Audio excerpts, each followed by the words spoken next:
on the issues of what has happened. I'm not going to go into the details in terms of the numbers of the people, except to say the numbers which they might talk about are the unconfirmed numbers.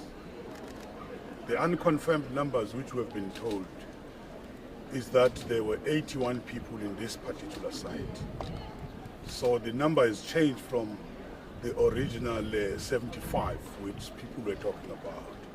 But I think they can be able to categorize exactly who is deceased, or I mean, what number of the deceased people, what number of the injured, but they are still outstanding people. They would be able to tell us about that. But what we can be able also to emphasize, we have agreed with the MEC. In fact, it's not even an agreement. It's statutory that there are different roles which we are playing here. As the police are in control at this stage, they will do their own work unhindered. But at some stage, the police will hand over, once they are done with their work, they will hand over to the Department of Employment and Labor, the department which will be able to start with its own investigations. Our investigations then are informed by the Occupational Health and Safety Act, in particular, that's Section 31 and 32 of what normally happens and when we're faced with such incidents. Some of you would remember, we've had an incident or a number of incidents like this. It might not have been in the construction. We've had an incident in Denel where, if I'm right, about 28 people died.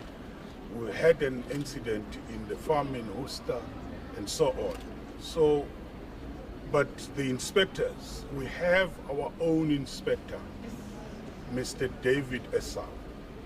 He's going to be our point man. He's going to be our spokesperson as the Department of Employment and Labor, as we are not going to be here on a daily basis, but he's going to be stationed here from the side of the Employment and Labor. We've therefore agreed and had an understanding that given our different statutory roles as different levels of government, as different departments, we will play those roles, but we have to do them cooperatively, supporting one another. It's not a competition. And also we can't play politics with the lives of the workers. Now what we have agreed is the investigations which any interested party wants to do, they will do those investigations. But we will also do our own investigation. And we will be informed by the police once they are done. Already we have heard that the provincial government will have its own investigations. But at the end, once we get the investigation in particular of the police and our investigations, we can be able to say, this is what we're going to do. But also, I want to emphasize what we cannot do at this stage. There's a lot of rumor. We don't want to speculate. We don't want to speculate. We will leave everything to the investigations, and then once the investigations have been able to expose the facts, we will talk into that. I know that the Minister of COGTA nationally has an interest in this matter. The Minister of Human Settlement also has an interest. Definitely the Minister of Police has an interest on the matter, as I do as the Minister of Employment and Labor. So we will be following through our people on the ground what is happening. But I think social development, we have heard the MEC for social development in the province speaking. social development nationally also has an interest.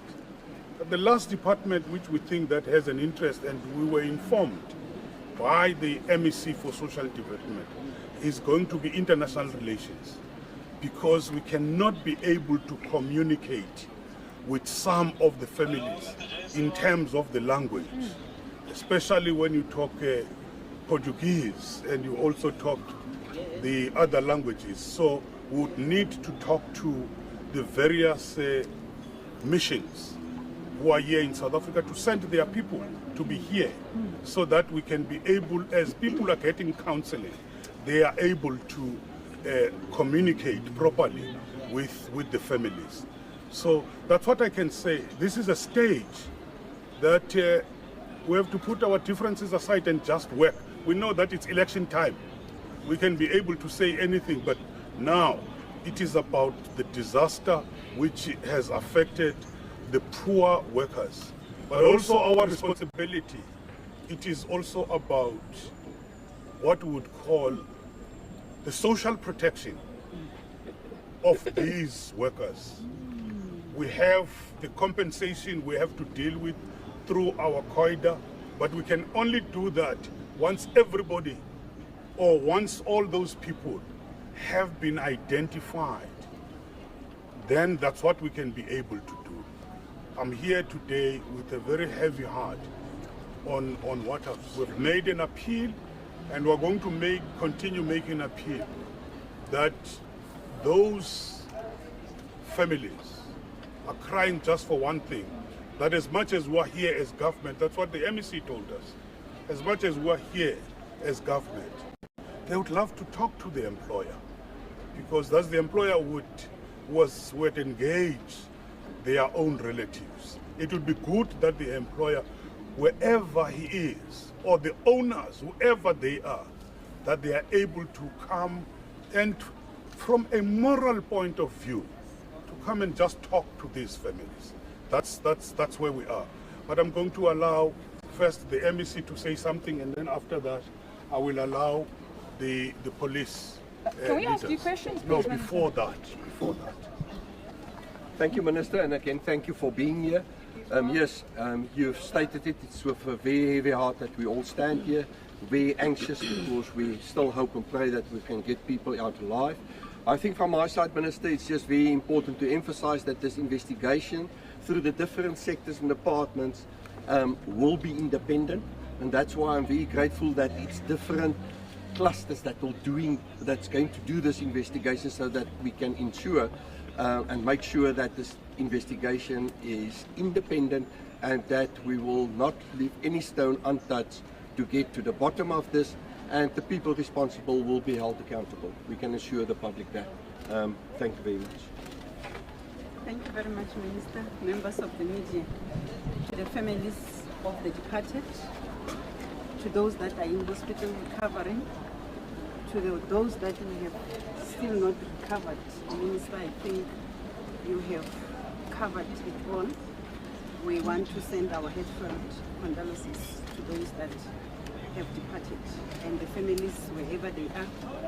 I must say, Minister, as you have indicated, members of the media, that we are here, the teams are here, all different disciplines of the police that are going to do their responsibility, from investigation to the search and rescue teams. We have also deployed the animals that are relevant to the mission that we are currently busy with. This is a disaster area.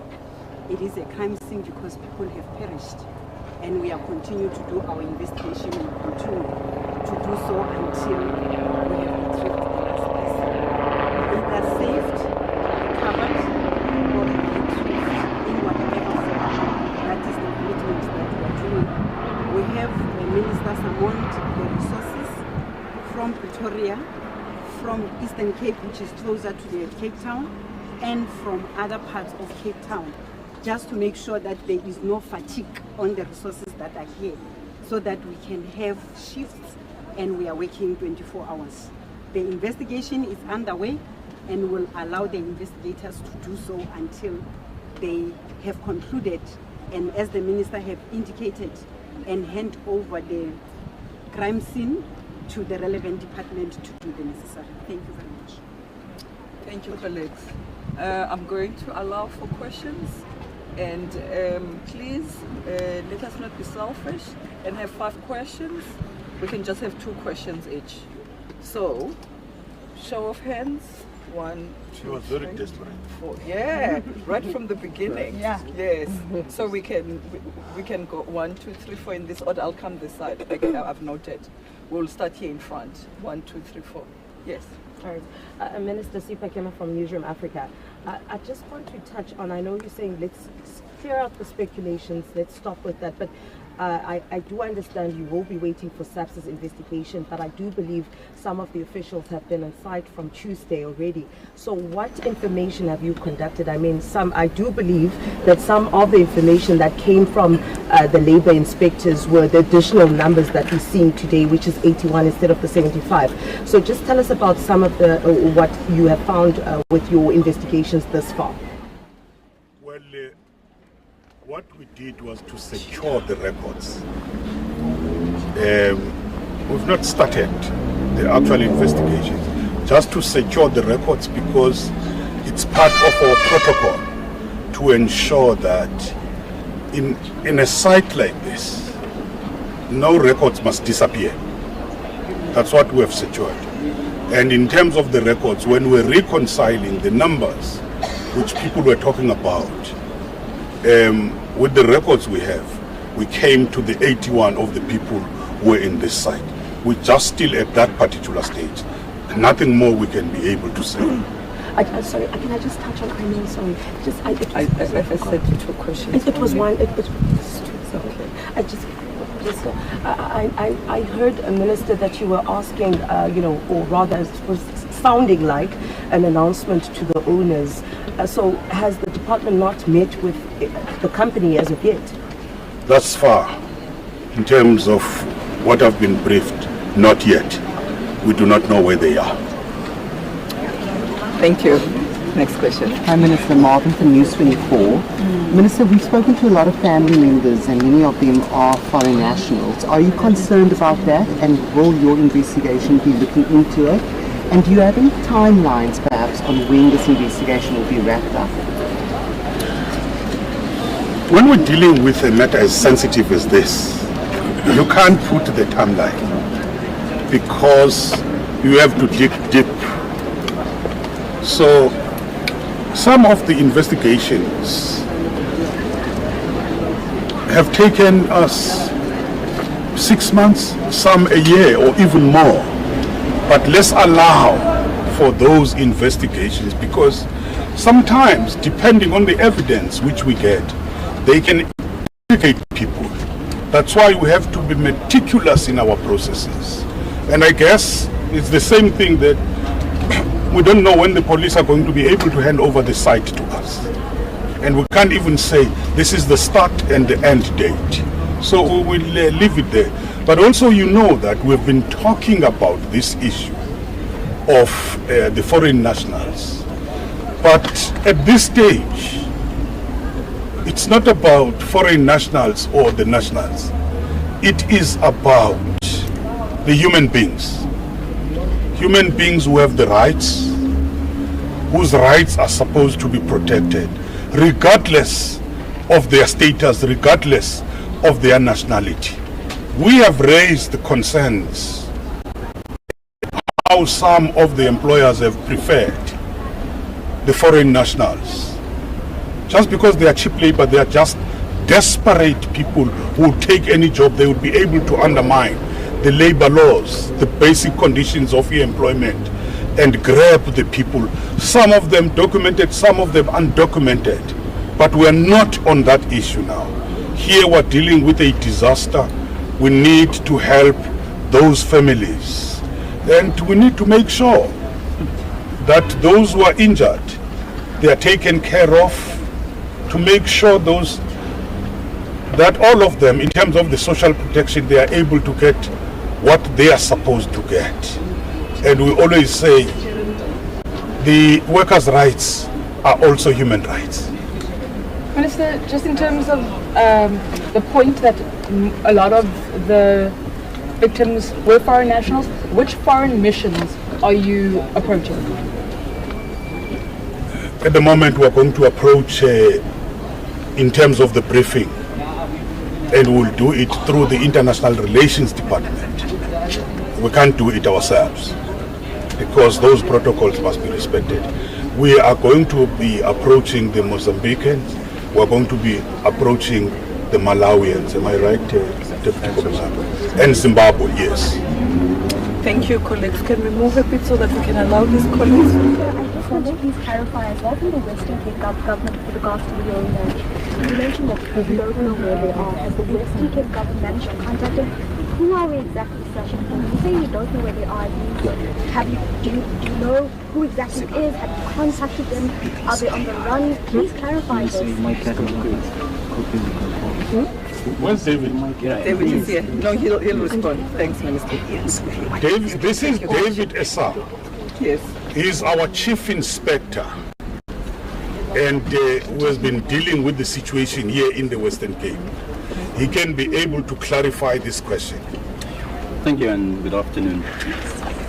We have, the day we arrived, we then tried to make contact with the client, which is the owner of this premises. The address on our system, we went to that address and it was locked. We then proceeded to issue a subpoena. And up until today, there has been no response from that particular person. So we will proceed with our legal processes. I'm hearing everywhere that he's making contact with people through his attorneys. That's not our business. He is obliged by law to make contact with the Department of Labor. Thank you. Minister, for those victims who may have been undocumented, are there reassurances that can be provided that the families who approach hospitals and authorities for information will be protected from any consequences of being undocumented? Can I allow the police to respond? Thank you very much, Minister. I don't think the Minister have indicated that there are people that are undocumented. The investigation is underway.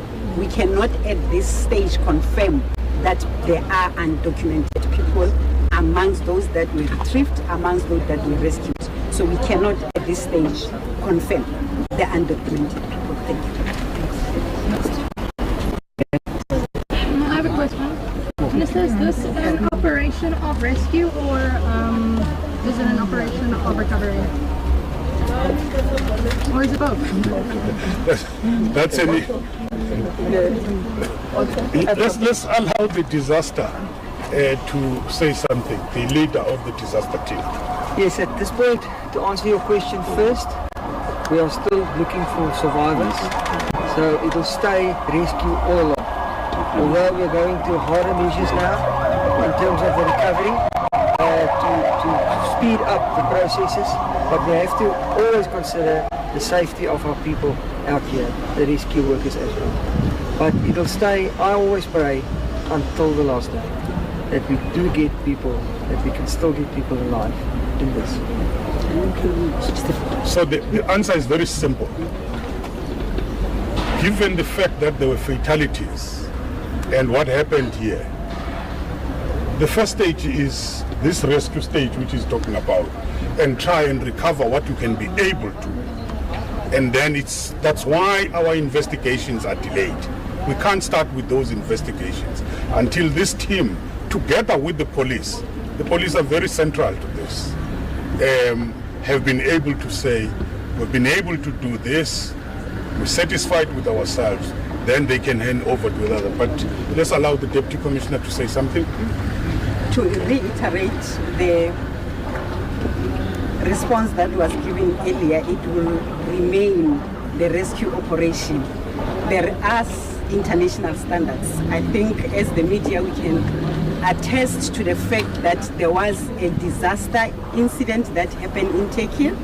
We have dispatched the rescue team from South Africa, flying all the way to Turkey, and we recovered a 92-year-old alive after so many hours that he was trapped in the building. So we cannot at this stage say that we are at another level. We are still at the stage that we want to get as many people alive from this scene as possible.